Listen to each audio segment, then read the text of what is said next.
هو الذی ارسل رسولہ بالہدی ودین الحق، کہ اللہ تبارک و تعالی نے اپنے رسولوں کو دین حق کے ذریعے سے مبعوث فرمایا، لیظہرہ علی الدین کلہ،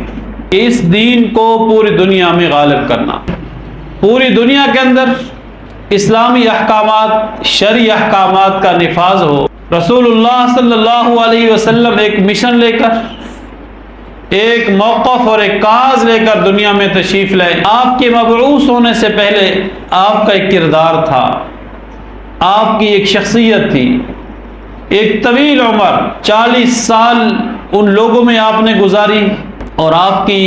شخصیت کا تعارف انتہائی خوبصورت انداز اور الفاظ میں کیا جاتا تھا۔ لیکن جیسے ہی آقا کریم صلی اللہ علیہ وسلم نے اپنے مقصد، اپنی آمد کے مقصد کو بیان فرمایا، اپنے اس نظریے کی پرچار کرنے کی کوشش فرمائی، اپنے اس نظریے کا اظہار کرنا شروع کر دیا، تو وہ لوگ جو 40 سال تک آپ کے ساتھ رہتے رہے، 40 سال تک آپ کی صداقت، آپ کی دیانت، آپ کی شرافت، آپ کی پاک دامنی، آپ کی عزت، آپ کے وقار،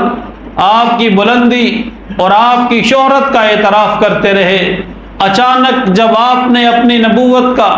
اپنے مشن کا، اپنے نظریے کا، اپنے کاز کا، اپنے موقف کا، اپنے نسب العین کا اعلان فرمایا، تو وہ لوگ سارے کے سارے یکسر تبدیل ہو گئے۔